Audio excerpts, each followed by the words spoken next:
Hello everyone, আসসালামু আলাইকুম। Bangladeshi blogger Eva চ্যানেলে আপনাদের সবাইকে স্বাগতম। আশা করতেছি সবাই অনেক ভালো আছেন, যে যেখানে আছেন সুস্থ আছেন। চলে আসলাম নতুন একটি ভিডিও নিয়ে। আশা করতেছি সবাই আমার ভিডিওটি শেষ পর্যন্ত দেখবেন। তো আমরা হাসপাতালে চলে আসছি। তো এখানে আমি আর আব্দুল্লাহ আসছে, ওর পাপা আসে নাই। তো আমি ডাক্তার দেখাবো কয়েকদিন ধরে আর কি, একটু অসুস্থ ফিল করতেছি, তো সেই কারণে আসলাম।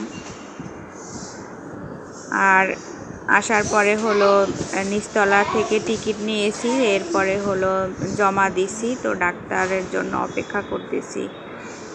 ডাক্তার অবশ্য আসছে, কিন্তু এখন আমাদেরকে ডাকে নাই, অপেক্ষায় আছি। সিরিয়ালে আরও রুগী আছে, তো আমরা এখানে অপেক্ষা করতেছিলাম আর একটু দেখতেছিলাম। আর আব্দুল্লাহ দৌড়াদৌড়ি করতেছে, একটু বসে আবার ঘুরে ঘুরে দেখে। এই তো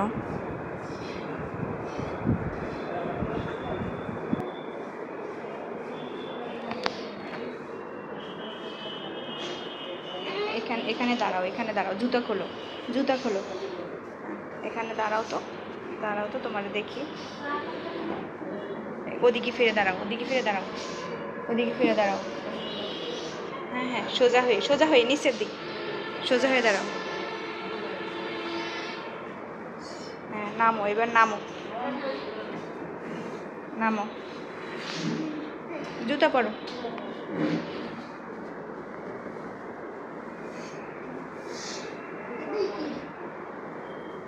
হ্যাঁ, ওটা জেব্রার পিঠে একটা বাঁদর। এই যে,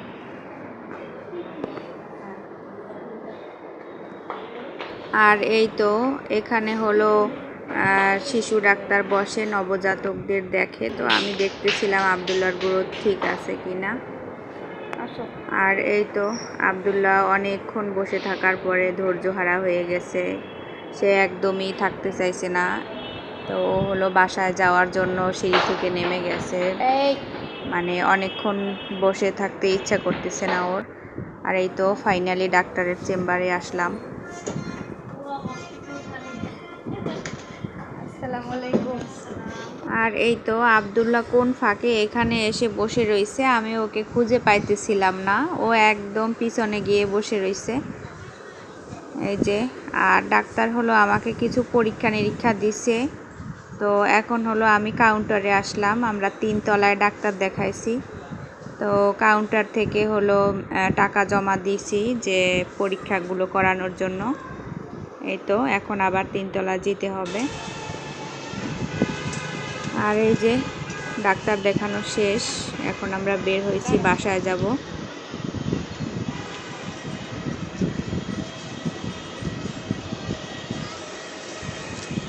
আর বের হইয়া গাড়ি পাইতেছিলাম না, যেহেতু দুপুর টাইম। তো একটু হেঁটে যাইতেছি, হেঁটে হেঁটে কিছু দূর যাব আর কি, যতক্ষণ গাড়ি না পাই। আসলে আমাদের বাসা এখান থেকে অনেক বেশি দূর না। তো বাসা যদি হেঁটে আসি 15 মিনিট 20 মিনিটের মতো লাগবে। তো যেহেতু বাবু আমার সাথে আছে, তো সেই জন্য গাড়ি খুঁজতেছিলাম। তো দুপুর টাইম, গাড়ি পাইতেছিলাম না, কি আর করার। তো মা ছেলে মিলে হেঁটে হেঁটে যাইতেছি।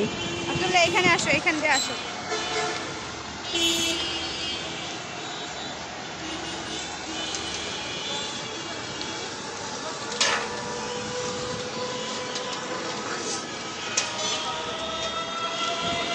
আর এই তো বাসায় চলে আসলাম, আর বছরের শেষবারের মতো লিচু খেয়ে নিলাম। কারণ বাসায় এসে দেখি যে আব্দুল্লাহ আব্বু ডিউটি থেকে আসছে, আমাদের জন্য আম ভিজিয়ে রাখছে, তারপরে লিচু আনছিল, তো ওইগুলো খাইছি। আর এখানে আমি গরুর গোশত ভিজিয়ে রেখে গেছিলাম, তো ডাক্তারের কাছে যাওয়ার আগে, যে আসতে তো দুপুর হয়ে যাবে, আসার পরে যেন রান্না করতে পারি সহজে। তো সেই কারণে ফ্রিজ থেকে নামাই রাখছিলাম আর কি। আর এই যে, তো অনেকটা লেট হয়ে গেছে, এখন কি করব। তো আব্দুল্লাহর আব্বু বলতেছে যে খিচুড়ি রান্না করতে। তো ভাত গোশত তো মানে রান্না করতে গেলে অনেক টাইম লাগবে, তো সেই কারণে বললো যে খিচুড়ি রান্না করতে। তো আমার আসলে খিচুড়ি রান্না করার নিয়ত ছিল না, তো যেহেতু লেট হয়ে গেছে কি আর করার, তো এখন হলো খিচুড়ি রান্না করব। তো সেই জন্য বসাইছি। আমি এখানে হলো তেল গরম করে তার মধ্যে পেঁয়াজ, তারপরে শুকনো লঙ্কা এগুলো দিয়ে একটু ভাজতেছি। আর এই যে আদা রসুন বাটা বের করেছি। আসলে আমি একদমই ভুলে গেছিলাম আদা রসুন বের করতে, কারণ আমার তো নিয়ত ছিল না খিচুড়ি রান্না করার।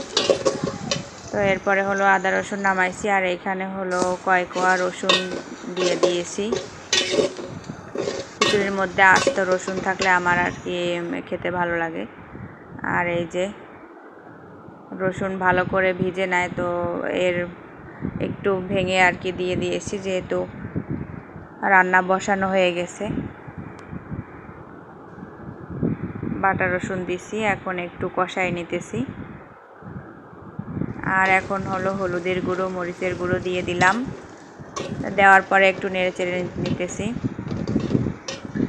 আর পানি দিয়ে কষাইয়ে নিয়েছি। এই যে এখন হলো লবণ দিয়ে দিলাম, পরিমাণ মতো লবণ দিয়ে এর মধ্যে হলো গরুর গোশতগুলো দিয়ে দেব।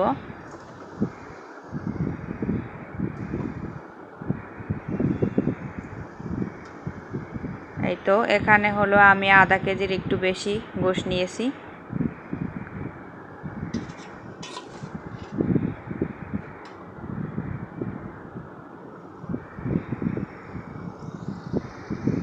আসলে আমার অনেক দিন ধরে পেট ব্যথা করতেছিল, তো আমি মানে মনে করছিলাম যে কমে যাবে হয়তো, কিন্তু কিছুতেই কমতেছিল না। তো ফাইনালি ডাক্তারের কাছে যেতে হলো। তো ওইখানে হলো আমাকে একটা মানে আলট্রা করা হয়েছে। পেটে প্রচণ্ড পরিমাণ গ্যাস হয়েছে, তারপরে মাথা ব্যথা করতেছিল, বমি বমি ভাব, মানে গ্যাস্ট্রিকের কারণে। আর হলো আমার শরীরে ব্লাড কম, তারপরে পেটে ইনফেকশন, তো এই সব সমস্যা ধরা পড়ছে। তো এরপরে আর কি ডাক্তার আমাকে কিছু ওষুধ দিয়েছে, অ্যান্টিবায়োটিক দিয়েছে বাসায় খাওয়ার জন্য। আর এই তো ডাক্তারের কাছে আসলে ওরকম একটা যাওয়া হয় না। আবদুল্লাহ হওয়ার পরে 2-1বার গেছিলাম হয়তো, এরপরে আর যাওয়া হয় না। ডাক্তারটা আমার অনেক আগের থেকে পরিচিত, খুবই ভালো ডাক্তার উনি। তো এইবার আর কি এতটা অসুস্থ হয়েছি, যার কারণে আবার ওনার কাছে যেতে হলো।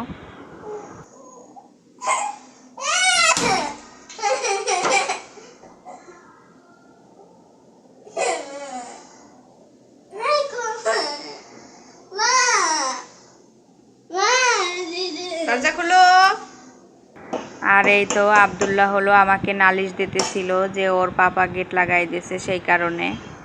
তা ও হলো কান্নাকাটি করতেছে গেট খোলার জন্য। ওর বাবা হলো নামাজ পড়তেছে, ও হয়তো ডিস্টার্ব করে, তো ওই কারণে গেট লাগাই দিছে। আর এই তো গোশ কষানো হয়ে গিয়েছে, তো এখানে আলু দিয়েছি, কষায় নিয়ে এলাম। আর এই তো আম কাটছি, ওদেরকে খেতে দিলাম, যেহেতু আমার রান্না করতে লেট হয়ে গেছে, ওদের ক্ষুধাও লাগছে। তো এই ফাঁকে আর কি আম কেটে দিলাম খাওয়ার জন্য। আর এই যে গোশটা আমার ভালোভাবে কষানো হয়ে গিয়েছে। এখন হলো চাল ডাল মিলিয়ে একটু ভেজে নিতেছি। লবণ দিয়ে দিলাম সামান্য, দিয়ে চালটাকে একটু ভালোভাবে ভেজে নিব গোশতের সাথে। এরপরে হলো রান্নার পানি দিয়ে দিলাম। আর এই তো আমার রান্না হয়ে গিয়েছে। আমি হলো এখানে সামান্য পরিমাণ কেওড়া জল দিয়েছি, রান্না হয়ে গিয়েছে। আর একটা কথা, যারা আমার ভিডিওতে এখনও লাইক দেন নাই, তারা প্লিজ আমার ভিডিওতে লাইক দিবেন, কারণ আপনাদের একটি লাইক আমার এই ভিডিওটিকে আপনাদের মতো আরও দর্শকদের কাছে পৌঁছাতে সাহায্য করবে। যারা আমার চ্যানেলকে এখনও সাবস্ক্রাইব করেন নাই, তারা প্লিজ আমার চ্যানেলকে সাবস্ক্রাইব করবেন, ভিডিওতে লাইক দিবেন, শেয়ার করবেন। আর যারা অলরেডি সাবস্ক্রাইব করেছেন তাদেরকে অসংখ্য ধন্যবাদ। নেক্সট টাইম অন্য কোনো ভিডিও নিয়ে হাজির হব। সে পর্যন্ত সবাই ভালো থাকবেন, আমাদের জন্য দোয়া করবেন। আল্লাহ হাফেজ, আসসালামু আলাইকুম।